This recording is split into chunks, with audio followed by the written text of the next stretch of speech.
कठोर, मृदु, अम्ल, क्षार, नहीं, सिलिकॉन तथा फास्फाजीन्स। ये टॉपिक अलग से ही कई बार आपका पूछ लेता है, सिलिकॉन्स की व्याख्या कीजिए या फास्फाजीन्स की व्याख्या कीजिए।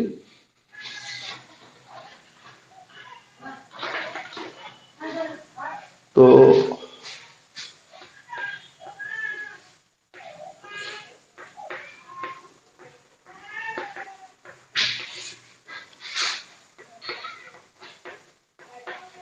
सिलिकॉन्स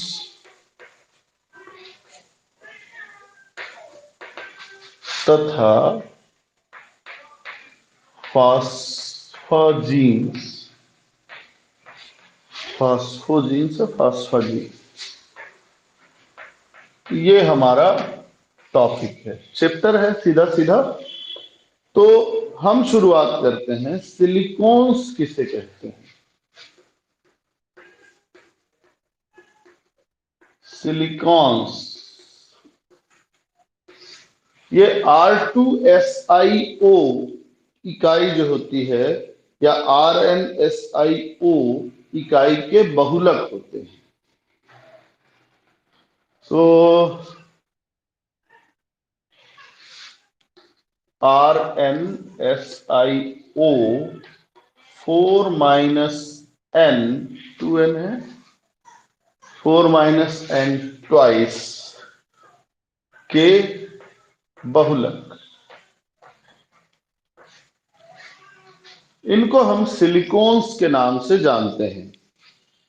बनाने की विधियां, आप एल्किल हैलाइड पर सिलिकॉन का रिएक्शन कीजिए, इसके बाद आपको डाई एल्किल सिलेन मिल जाता है, ठीक है, डाई एल्किल डाइक्लोरोसिलेन, जिसका जल अपघटन करने पर आपको आगे की चीजें मिलेंगी। तो सिलिकॉन्स बनाने के लिए 3 पद का इस्तेमाल होता है, बनाने की विधियां।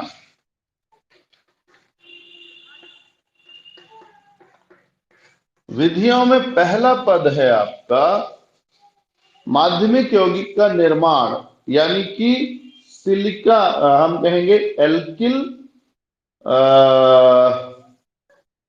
हेलोसिलेन, इसका निर्माण। तो पहला काम है माध्यमिक यौगिक, जो कि आपका है एल्किल हेलोसिलेन का निर्माण। यह निर्माण अनेक तरीके से किया जाता है, जिनमें है कि आप डायरेक्टली क्या कर सकते हैं, आप CH3Cl एल्किल क्लोराइड ले लें और इसकी क्रिया कराएं, तो अलग अलग तरह के आपको सिलिकॉन्स मिल सकते हैं, जिनमें हो सकता है कि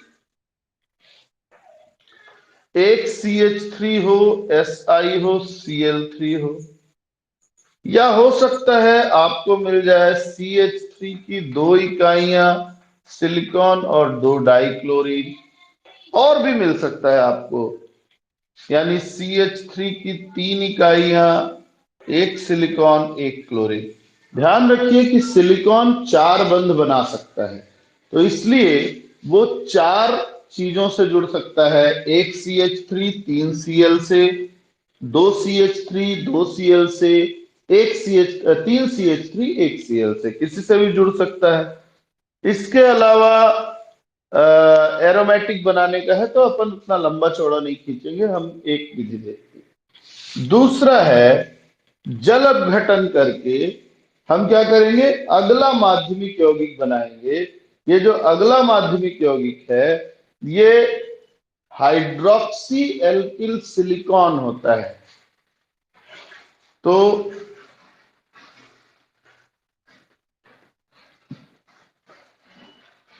जल अपघटन से द्वितीय माध्यमिक यौगिक का निर्माण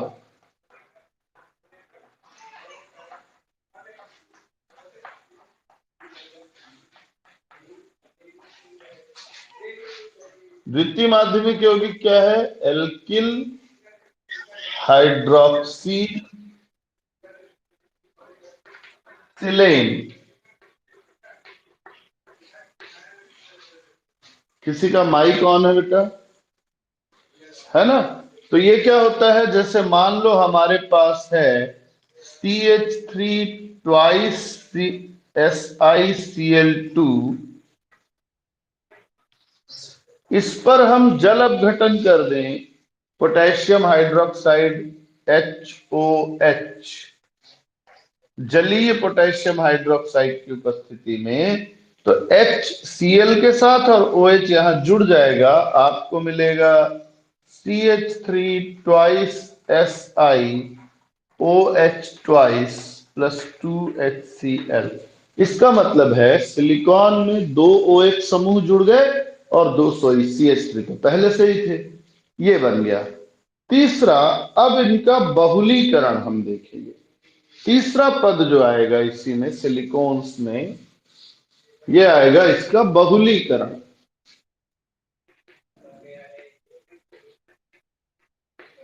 तो दो पद आपको क्लियर हुए। पहले हमने बनाया एल्किल हेलोसिलेन, फिर एल्किल हाइड्रोक्सीसिलेन, और अब हम बना रहे हैं, बहुलीकरण कर रहे हैं तीसरा पद। इसमें क्या होता है आप ध्यान से देखिए, HOSiOH,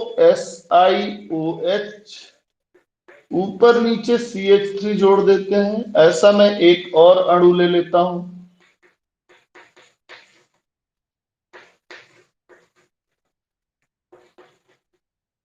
तो बहुलीकरण की क्रिया उत्प्रेरकों की उपस्थिति में हो सकती है या गर्म किए जाने पर सामान्य तौर पे भी हो सकती है। तो आप नोटिस करें कि ये H और OH निकल जाएगा और ये बना लेगा HOSiO फिर SiOH। बाकी किसी जगह पे कोई चेंज नहीं। यहां H2O निकल गया। इसी क्रिया को अगर हम आगे बढ़ाएं, मैं एक पद और लिख रहा हूं,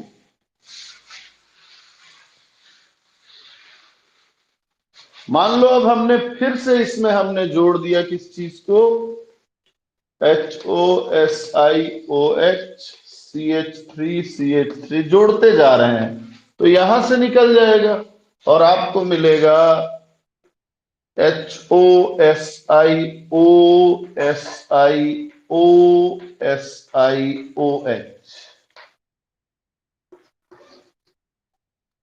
आप CH3 की जगह C2H5 या कोई और एल्किल समूह भी रख सकते हैं, ऐसा नेसेसरी नहीं है, ठीक है ना? तो आप देखिए कि ये इकाई आपको बार बार बीच में जुड़ती हुई मिलेगी। ये जुड़ते जा रहा है, जुड़ते जा रहा है, हर जगह ऐसी इकाई जुड़ती जाएगी। तो इस तरीके से हम ये कह सकते हैं कि ये जो श्रृंखला है, फाइनली हम इसको ऐसा लिख देते हैं, OSiOSiOSi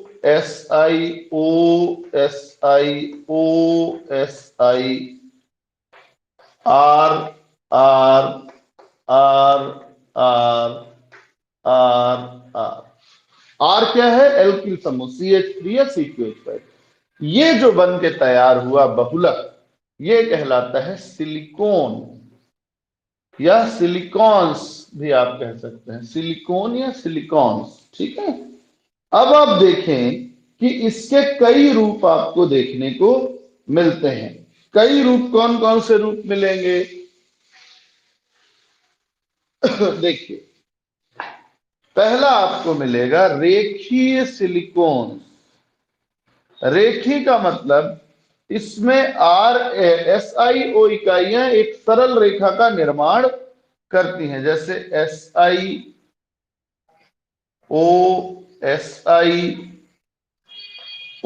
इस तरीके से आगे बढ़ा दो,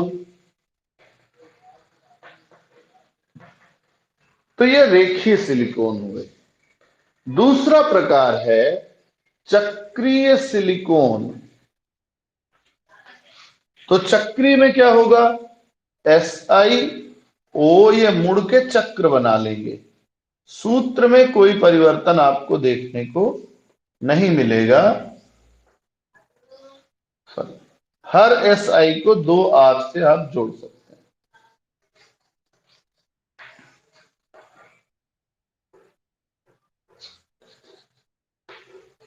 ये बन गया आपका, है ना, चक्री बन गया। इसके अलावा क्रॉस बंधित भी बनते हैं। तीसरा प्रकार है क्रॉस बंधी सिलिकॉन।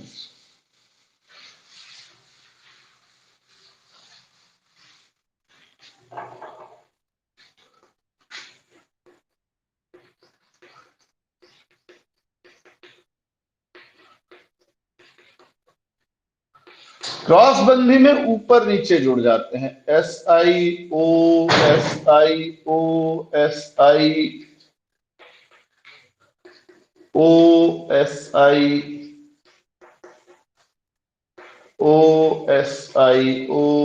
SiO, हर SI ऊपर नीचे जुड़ा रहेगा इस तरीके से।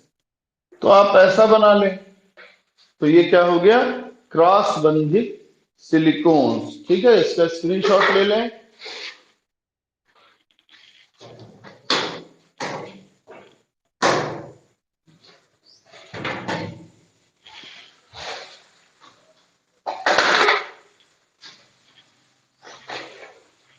इसके बाद आपको जाना है उच्च तापीय सिलिकॉन।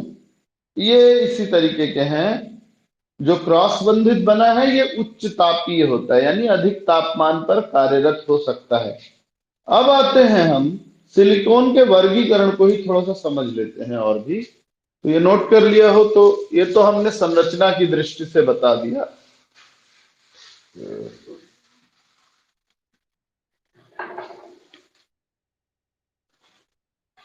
प्रकृति के आधार पर अगर हम देखें तो उच्च तापीय सिलिकॉन वर्गीकरण,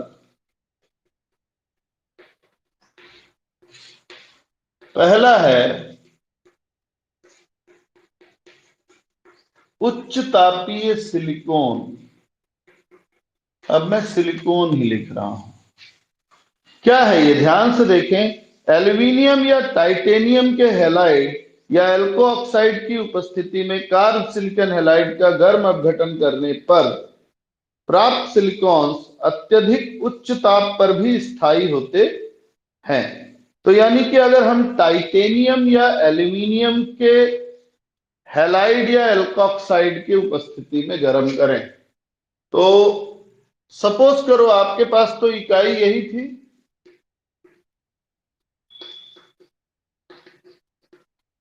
N अणु आपने लिया और आपने यहां टाइटेनियम के ऑक्साइड या एल्यूमिनियम OR थ्राइस, इस तरीके से एल्कोक्साइड्स OR ऐसा भी ले सकते हैं, इसके उपस्थिति में किया, तो होता यह है कि बीच बीच में सिलिकॉन को हटा के उसकी जगह टाइटेनियम या एल्यूमिनियम आ जाते हैं।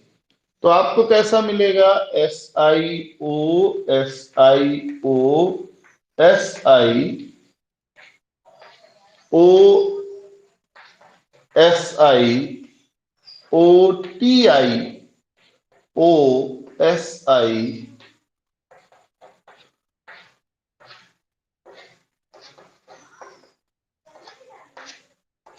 ठीक है, ये जो बन के तैयार हुआ, आप देखें इसमें बीच में क्या फंस गया है, सिलिकॉन की जगह पे टाइटेनियम आ गया। अगर आप एल्यूमिनियम लेंगे तो सिर्फ 3 बंध बनेंगे। मतलब ये ऐसा बन सकता है SiO, SiO, यहां OSi, OAlO, ये नीचे नहीं बनाएगा, बाकी साइड में जुड़ा रहेगा। तो इस तरह की संरचनाओं में कुछ सिलिकॉन का विस्थापन एल्यूमिनियम और टाइटेनियम से हो जाता है, जिससे ये क्या होते हैं, ये विद्युत द्वारा गर्म श्वेत तप्त तार के संपर्क में भी अपरिवर्तित रहते हैं, यानी इनके उच्च तापीय स्थायित्व हो जाता है, बहुत गर्म करने पर भी ये स्थायी रहते हैं। तो पहला तो ये समझ में आ गया आपको। दूसरा प्रकार देखते हैं हम, सिलिकॉन रेजिन।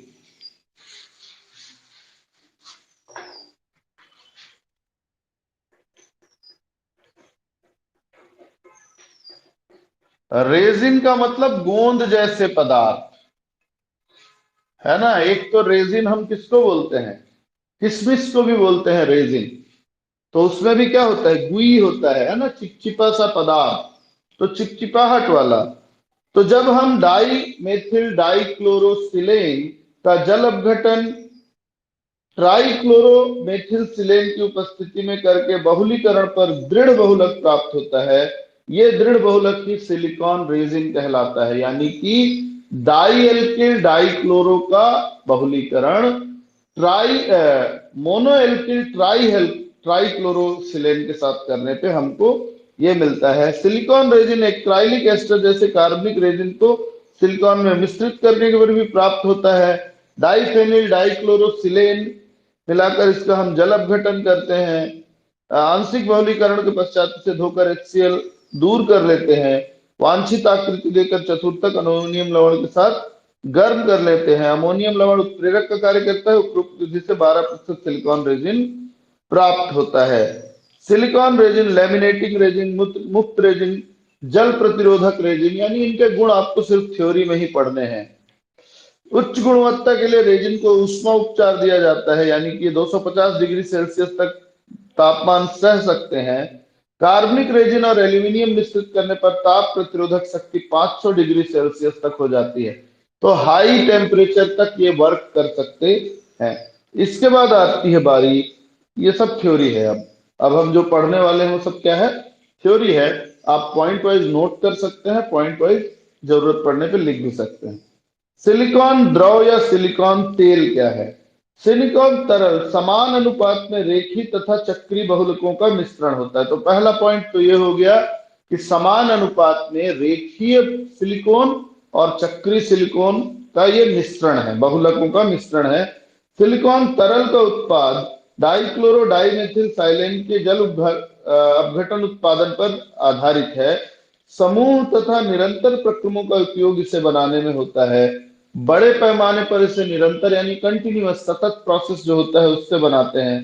इस प्रकार की विधि में डाइक्लोरो डाइमेथिल सिलेन को स्थिर क्वाथी हाइड्रोक्लोरिक विलयन 22% HCl का जलीय विलयन को एक पंप में मिलाकर ऊष्मा परिवर्तक की कांच के छल्ले से गुजारते हुए भेजते हैं।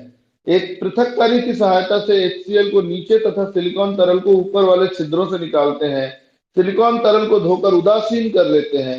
इसमें चक्रीय सिलिकॉन मुख्यतः चतुर्थक तथा अष्टमेथिल साइक्लोटेट्रा सिलिकॉन होता है। 20 से 500 इकाई युक्त सीधी श्रृंखला वाले आपके सिलिकॉन्स होते हैं। 63% सिलिकॉन का उपयोग इसी रूप में होता है। आप इसको आराम से रीडिंग ले सकते हैं, इसमें मैं पढ़ के सुनाऊं तो वो मजेदार चीज नहीं है। हम कुछ इसके अलावा आता है सिलिकॉन रबर। तो लंबी श्रृंखला वाले बहुलक होते हैं जिनके मध्य में कुछ जाल यानी कुछ क्रॉस लिंकेज होते हैं। तो एक्चुअल में ये लंबी श्रृंखला वाले होते हैं, कहीं कहीं पे इस तरह का आपको जाल या त्रिविमी क्रॉस लिंकेज भी देखने को मिलता है। इसके अलावा सिलिकॉन ग्रीस, सिलिकॉन तरल और कुछ बाहर पदार्थ पूरक बोलते हैं फिलर्स, इनको मिला के सिलिकॉन ग्रीस बनाया जाता है। सिलिकॉन ग्रीस बनाने के लिए सिलिकॉन तेल को कार्बन ब्लैक या विशेष साबुन या बारीक सिलिका के साथ मिश्रित करते हैं। सिलिकॉन ग्रेस वैसलीन जैसा पदार्थ, वैसलीन देखा है ना आपने, उसी के जैसा पदार्थ होता है। यह -40 डिग्री पर भी ठोस में बदलता नहीं, इसलिए कम ताप पर इसका इस्तेमाल स्नेहक के रूप में किया जा सकता है। मेन चीज गुणों पे आते हैं, क्योंकि प्रकार तो आप जब पढ़ेंगे तो आप 4 लाइन उसके बारे में आराम से पढ़ ही लेंगे कि कैसे बनता है। सभी प्रकार के सिलिकॉन्स की खास बात क्या है आपको जानना चाहिए। कुछ गुण हैं, सभी उच्च ऊष्मीय स्थायित्व रखते हैं। पॉइंट नंबर 1, उच्च ऊष्मीय स्थायित्व, यानी कि ज्यादा गर्म करने पर भी ये टूटते नहीं, अपघटित नहीं होते, गर्म ही बर्दाश्त कर सकते हैं, पहला। दूसरा, वायु की अनुपस्थिति में लगभग 300 डिग्री सेल्सियस ताप सह सकते हैं। तो जैसे हमने अभी देखा कि आप गाड़ी में इंजन ऑयल डलवाते हैं ना, इंजन ऑयल का काम होता है ल्यूब्रिकेशन बनाए रखना। अब गाड़ी के अंदर का तापमान काफी बढ़ जाता है, तो जब तापमान बढ़े और अगर उसका ऑयल काम करना बंद कर दे या टूट जाए, अपघटित हो जाए, तो वो घटिया ऑयल है। लेकिन ये जो है ये 300 डिग्री सेल्सियस तक का तापमान सह सकते हैं। इसका मतलब इनका इस्तेमाल उच्च ताप के लिए भी किया जा सकता है।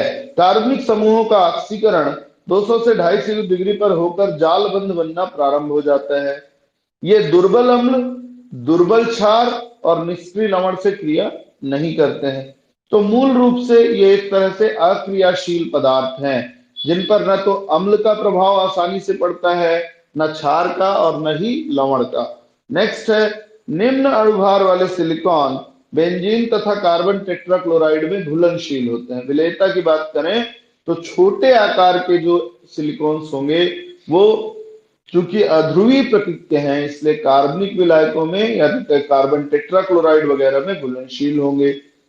सभी विद्युत प्रतिरोधी होते हैं, यानी इनमें से होकर विद्युत धारा का प्रवाह नहीं होता, तो इनका इस्तेमाल विद्युत रोधी पदार्थों के रूप में भी किया जा सकता है। सिलिकॉन के उपयोग क्या क्या है? अलग अलग प्रकार के सिलिकॉन अलग अलग उपयोग में लाए जाते हैं, जिनमें से कुछ हैं सिलिकॉन रेजिन का उपयोग एल्यूमिनियम पत्ती मिलाकर पेंट बनाने में। तो सिलिकॉन रेजिन का इस्तेमाल पेंट बनाने में। Aluminium silicon paint 400 degree Celsius तक ताप सह सकता है, अतः उच्च ताप प्रतिरोधक पेंट बनाने में।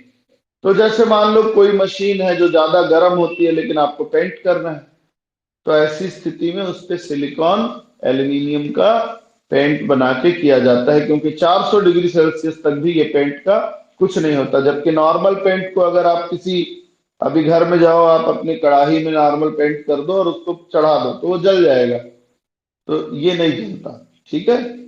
उच्च ताप तथा मौसम द्वारा अप्रभावित पेंट, टाइटेनियम युक्त पेंट जो होता है, ये बहुत अधिक तापमान, जहां गर्मी पड़ती है, मौसम में बार बार बदलाव आते हैं, ऐसी जगहों पे पेंट बनाने में, पेंट के लिए भी किया जाता है। साबुन प्रतिरोधी, वसा निष्क्रिय तथा फलों के रस